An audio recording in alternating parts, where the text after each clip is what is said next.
quando eu cheguei na Assembleia, um dos meus primeiros movimentos foi justamente suscitar e levantar quais eram as frentes que nós queríamos movimentar a partir do mandato. Protocolei a frente do etanol, protocolei a frente do autismo, mas a que eu pensei primeiro foi a frente do cooperativismo. E o pessoal falou comigo, o seu patrono, deputado Antônio Carlos Arantes, tem à frente e a gente vai conseguir fazer um trabalho muito grande por meio dela.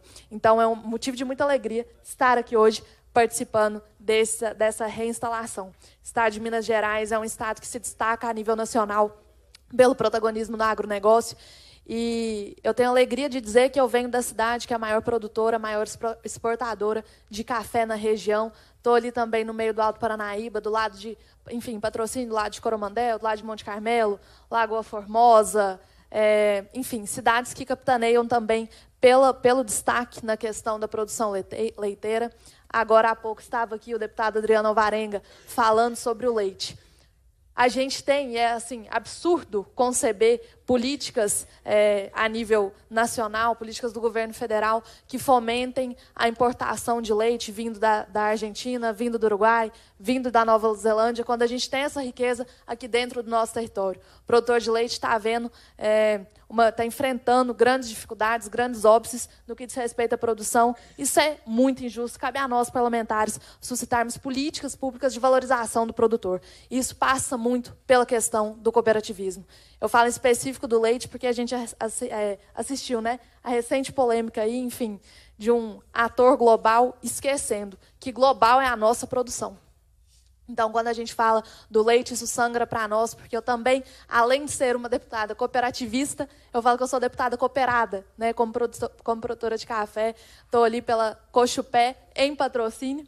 O Antônio Carlos Arantes é o pupilo do pessoal lá em Guaxupé também da Cochupé. E Cochupé, hoje, que, se não estou enganada, é a maior cooperativa do mundo. E a gente tem o orgulho de falar disso, que a gente tem isso aqui no Brasil, que a gente tem o orgulho de falar que a gente tem isso aqui no nosso estado, que é um estado tão rico, tão pujante no agronegócio. E me colocaram, e com muita honra eu aceitei, muito obrigada por esse aceno, por esse reconhecimento, como coordenadora na ala do transporte. Eu venho de uma família de pessoas que atuam nesse segmento, sei do quão caro para nós é o fomento de políticas vocacionadas para que a gente valorize não só o transporte como um todo, né? Eu falo não só o transporte de carga, não só a diversificação modal, né? Um tema no qual a gente tem falado muito também, mas para que a gente consiga exercer com segurança o direito mais básico enquanto cidadãos, que é o direito de ir e vir. Então, enquanto vice-presidente da Comissão de Transporte, Comunicação e Obras Públicas, tem sido uma das grandes pautas do nosso mandato, lutar pela reconstituição, pela garantia dessa dignidade no sentido de recuperar as condições de trafegabilidade nas nossas rodovias mineiras. A gente sabe que esse é um desafio muito grande. Nós estamos no estado que tem a maior malha rodoviária do país. São mais de 20 mil quilômetros rodados a cargos, mais de 20 mil quilômetros a cargo do estado, mais de 200 mil quilômetros, quando a gente fala também do que está a cargo dos nossos prefeitos, em estradas vicinais também, enfim. Nós temos uma responsabilidade muito grande aqui, enquanto parlamentares, dentro também da Comissão de Transporte, Comunicação e Obras, temos tido um reconhecimento por parte do governo do estado desse progressivo sucateamento em que as nossas rodovias se encontram. E por que eu estou falando disso tudo? Porque quando a gente fala de transporte, a gente fala da importância do investimento em infraestrutura. Onde não há investimento em infraestrutura, não há o desenvolvimento correlato esperado. Então, é por isso que nós precisamos garantir. Óbvio que para que a gente consiga exercer o direito básico do cidadão de circular, sim. Mas para que a gente consiga desfazer e nos livrar dessa pecha vergonhosa do Estado, que é ter o escoamento da produção como um gargalo. Isso tem que ser um potencial a ser explorado dentro do nosso estado. Nós temos as cidades que são capitãs a nível nacional, né, de produção de leite, de soja, de milho, de café, e a gente sabe que o Brasil é o celeiro do mundo, então o protagonismo dessas cidades é um protagonismo mundial. Nós estamos falando das maiores produtoras do mundo, e elas se encontram em Minas Gerais.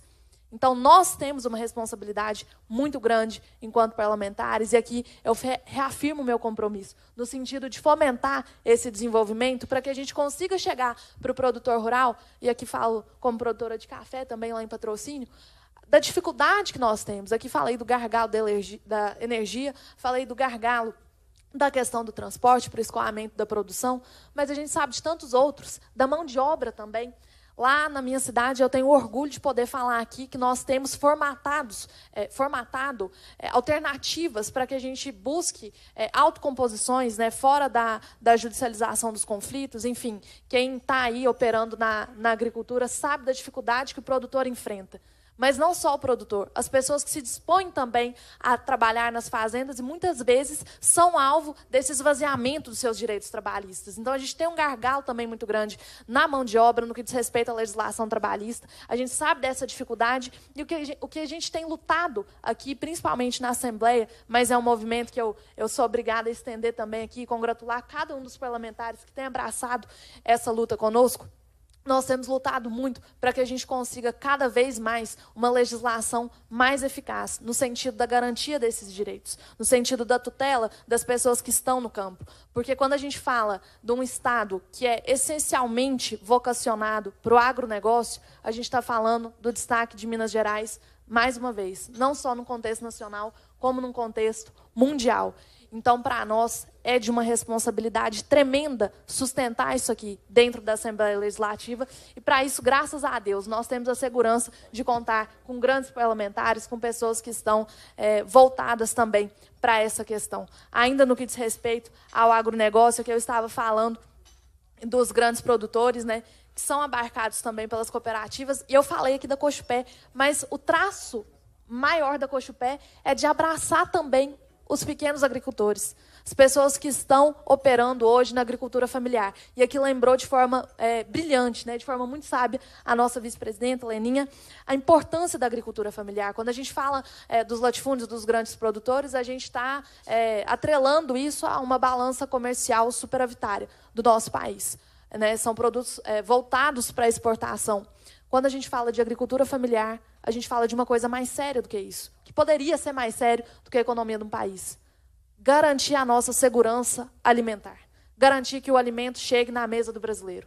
E esse é parte da tarefa também, parte da missão das nossas cooperativas. Eu que sou contadora, eu sou apaixonada com a constituição jurídica e com a natureza da operacionalização das nossas cooperativas, porque elas reconhecem valores de sobra, valores de perdas, e como incorporar isso no capital, mas, além disso, como imputar isso a cada um dos cooperados. E eu falo aqui com experiência própria, porque em 2021... julho de 2021, nós vivemos uma situação avassaladora na região do Triângulo do Alto Paranaíba, em virtude de uma geada que ocasionou a quebra de safra na região. Na época, quem foi para o Alto Paranaíba produzir café eram, em sua grande parte, pessoas do Paraná, pessoas do sul do país, que foram para lá em função da geada negra que teve na década de 70. Então, esse pessoal migrou para o Alto Paranaíba, para o Triângulo, e experimentou, infelizmente, esse evento lá no Alto Paranaíba, em função dessa geada.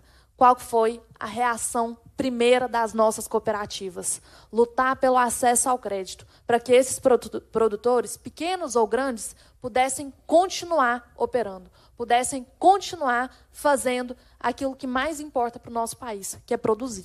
Então, as cooperativas tiveram, né, mais uma vez, esse papel essencial. E isso passa muito pelo diálogo também com as nossas autoridades, com as pessoas que têm propriedade para falar sobre isso, e com os nossos políticos também. Então, aqui eu faço questão de, hoje, estando nessa cadeira de parlamentar, me comprometer cada vez mais com essa causa. Gostaria de agradecer muito pela oportunidade, pela confiança, e, mais uma vez, colocar o mandato nosso à disposição.